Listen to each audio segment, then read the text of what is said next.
నమస్తే నాగేశ్వర్ గారు. కమలం పార్టీతో పొత్తు పెట్టుకున్న ఏ పార్టీ కూడా బాగుపడలేదు, ఏ పార్టీ కూడా మనుగడ సాగించలేదు అంటూ ఉన్నారు కవిత. సో దేశవ్యాప్తంగా అనేక పార్టీలు భారతీయ జనతా పార్టీతో పొత్తు పెట్టుకున్నాయి. మొదట్లో కలిసి ఆ తర్వాత విడిపోయిన పార్టీలు, విమర్శలు చేసిన పార్టీలు, ఉదాహరణకు తెలుగుదేశం పార్టీ 2014లో పొత్తు పెట్టుకుంది, 2019లో విమర్శించింది, 2024లో మళ్ళీ పొత్తు పెట్టుకుంది. దేశవ్యాప్తంగా చాలా పార్టీలు భారతీయ జనతా పార్టీతో ఈ విషయం తెలిసి కూడా పొత్తు పెట్టుకుంటూ ఉన్నాయి. వాస్తవానికి కవిత చెప్పింది కూడా నిజమే కావచ్చు. తెలిసి కూడా ఎందుకు పొత్తు పెట్టుకుంటూ ఉన్నాయి సార్ భారతీయ జనతా పార్టీతో? అంటే వాళ్ళ షార్ట్ టర్మ్ పొలిటికల్ ఆబ్జెక్టివ్స్ కొరకు బీజేపీతో పొత్తు పెట్టుకుంటున్నాయి. ఇప్పుడు తెలుగుదేశం పార్టీ ఎందుకు పొత్తు పెట్టుకుంది? ఒకవైపు జగన్ ఎదుర్కొంటూ మరోవైపు మోడీని కూడా ఎదుర్కోవడం ఇబ్బంది అవుతుంది. సో ఎందుకు పొత్తు పెట్టుకున్నాడానికి కాస్త 2019 ఎన్నికలకు ముందు జరిగిన పరిణామాలు గుర్తు తెచ్చుకుంటే ఎందుకు పొత్తు పెట్టుకున్నారో కూడా అర్థమవుతుంది. 2019 ఎన్నికలకు ముందు ఏం జరిగింది? తెలుగుదేశం పార్టీకి అనుకూలంగా ఉండే, ఆర్థికంగా సహకరించే పారిశ్రామికవేత్తలపైన ఈడీ, సిబిఐ దాడులు జరిగాయి. మీకు 2019 ఎన్నికల్లో తెలుగుదేశం పార్టీకి విరాళాలు ఇచ్చే వారిపై కూడా తీవ్రమైన ఒత్తిడి వచ్చింది. 2024 ఎన్నికలకు ముందు మీరు గమనించండి, తెలుగుదేశం పార్టీ బీజేపీతో పొత్తు పెట్టుకోకముందు స్కిల్ డెవలప్మెంట్ స్కామ్లో కూడా ఈడీ ప్రవేశించింది.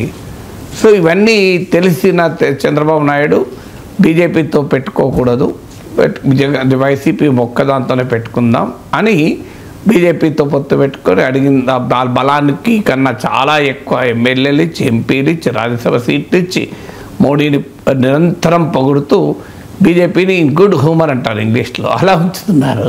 సో ఇది ఎప్పుడో ఒకసారి బెడిసి కొడుతుంది, అనివార్యంగా బెడిసి కొడుతుంది. కవిత అన్న దాంట్లో నిజం ఉంది.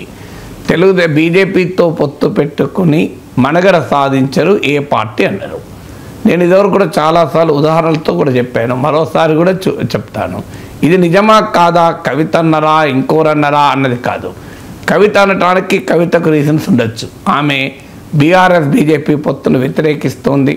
ఈవెన్ ఆమె అయితే బీజేపీలో బీఆర్ఎస్ విలీనం కూడా చేస్తారని ప్రతిపాదించారు, నేను దానికి వ్యతిరేకం అంటోంది.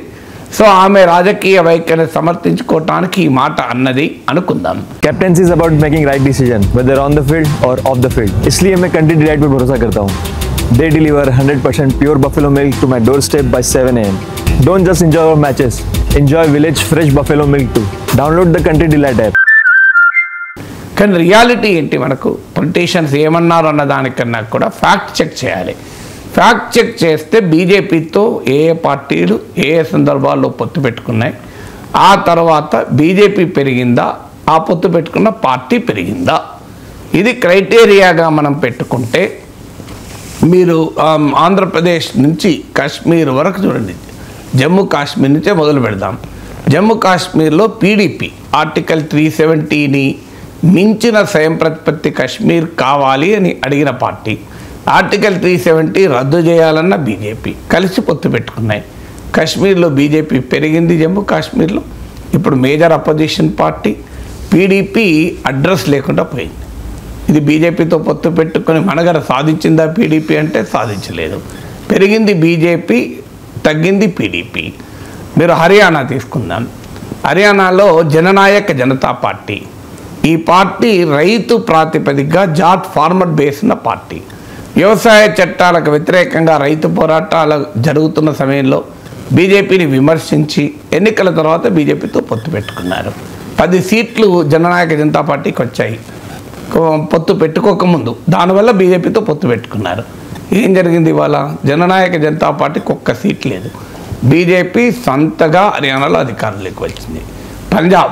పంజాబ్లో శిరోమణి అకాలీదళ్ బీజేపీతో పొత్తు పెట్టుకుంది, చాలా ఏళ్ళు పొత్తు పెట్టుకుంది. ఇవాళ బీజేపీకి పంజాబ్లో ఉన్నది పరిమితం. ఆ పరిమితం ఉన్నదాన్ని కాస్తంత ఎక్స్పాండ్ చేసుకుంటోంది. కెప్టెన్ అమరీందర్ సింగ్ లాంటి వాళ్ళు, సునీల్ జాఖర్ లాంటి వాళ్ళు బీజేపీలో చేరారు. శిరోమణి అకాలీదళ్ ఇవాళ పంజాబ్ రాజకీయాల్లో 3rd పొజిషన్కు, డిస్టెంట్ 3rdకు నెట్టివేయబడింది. మీకు 3 ఉదాహరణలు చెప్పాను.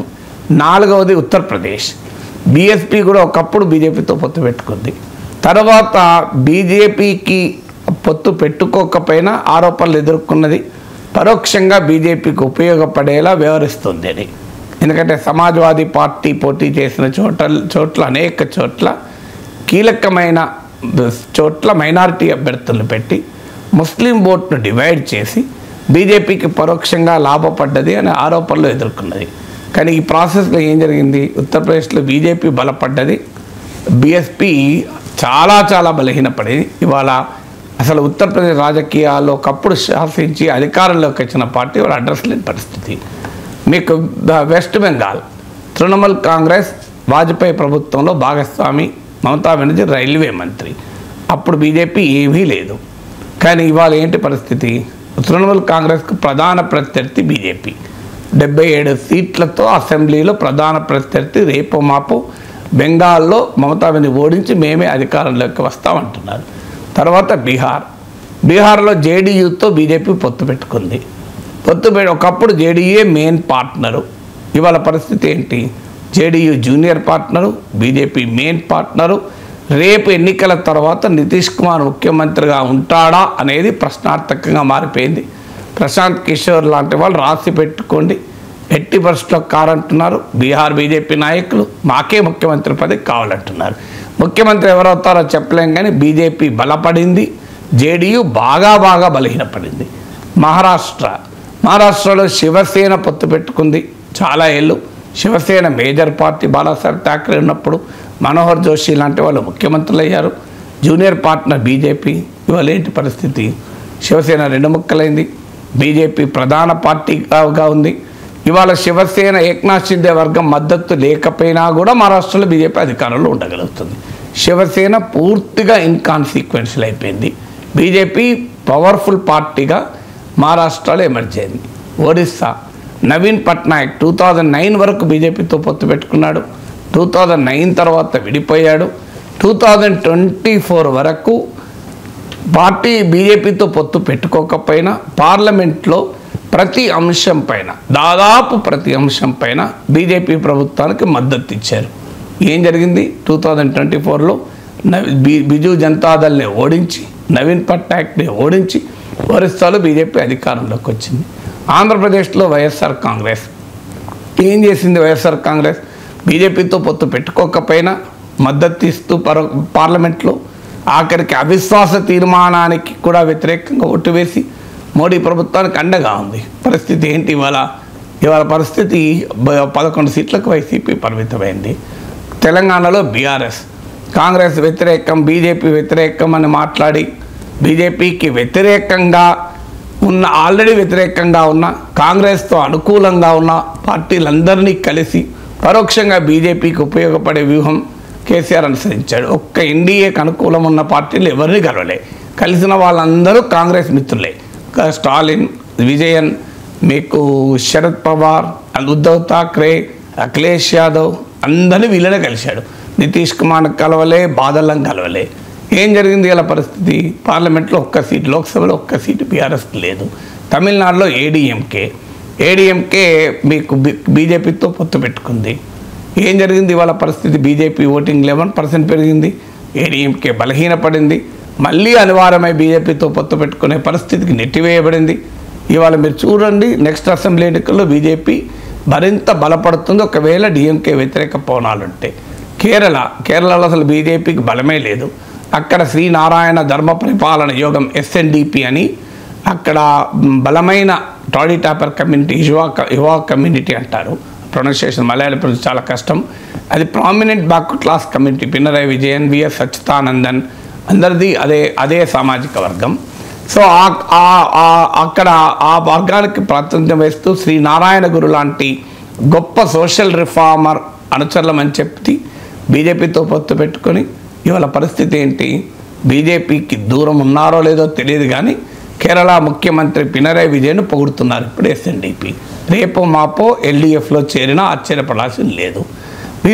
మీరు ఇప్పుడు అస్సాం గణ పరిషత్ బీజేపీతో పొత్తు పెట్టుకుంది. ఇవాళ అస్సాం గణ పరిషత్ లేకుండానే బీజేపీ సొంతగా అధికారంలోకి వచ్చే పరిస్థితికి వచ్చేసింది. మీరు ఇలా ఒక్క పార్టీగా నేను ఇప్పుడు ఇన్ని ఉదాహరణలు చెప్పాను. మీరు కర్ణాటక జనతాదళ్ సెక్యులర్ బీజేపీతో పొత్తు పెట్టుకుంది, ఇప్పుడు మరింతగా బలపడింది. జేడీఎస్ మైసూర్ కోటలో కూడా బీజేపీ ప్రవేశించింది, బీజేపీ బలపడ్డది, జేడీఎస్ బలహీనపడింది. ఇలా మొత్తం మొత్తం దేశంలో ఉన్న రాజకీయ చిత్రపటాన్ని మొత్తం మీ ముందు పెట్టాను. కవిత అన్నది రైటా రాంగా తెలిసిపోతుంది కదా.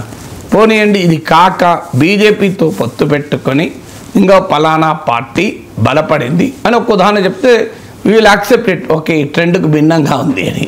సో కవిత అన్న దాంట్లో ఆశ్చర్యమే ఉంది. ఇప్పుడు ఇన్ని ఉదాహరణలు చెప్పాము. ఎక్కడన్నా భారతదేశ రాజకీయ చిత్రపటాన్ని ముందు పెట్టుకొని బీజేపీతో పొత్తు పెట్టుకొని దీర్ఘకాలంలో లాభపడి మనుగడ సాధించిన ఒక్క పార్టీ లేదు.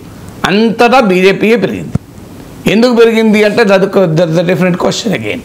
కానీ బట్ డెఫినెట్గా బీజేపీతో పొత్తు పెట్టుకున్న ఏ పార్టీ భారతదేశంలో బలహీనపడిందే తప్ప బలపడలేదు, ఎక్కడా లేదు. మీకు దేశమంతటా చూడండి, దీర్ఘకాలం ఒక ఎన్నికలో కాస్త బలపడితే బలపడచ్చు, లాభపడితే లాభపడచ్చు, కాదని నేను అంటలేదు. కానీ లాంగ్ టర్మ్ పొలిటికల్ వ్యూ తీసుకుంటే బీజేపీతో పొత్తు పెట్టుకున్న ప్రతి పార్టీ దెబ్బతిన్నది. ఎట్ ద కాస్ట్ ఆఫ్ ఆ మిత్రపక్షం బీజేపీ పెరిగింది. ఇది దేశమంతా ఉన్నది కదా. అందుకే కవిత అంటోంది బీఆర్ఎస్ బీజేపీలో విలీనమైన పొత్తు పెట్టుకున్న బీఆర్ఎస్ మనగడకే ప్రమాదం. ఆ ప్రతిపాదన బీఆర్ఎస్ నాయకుల నుంచి వస్తోంది. పార్టీని కాపాడుకోవటానికి నేను మాట్లాడుతున్నాను.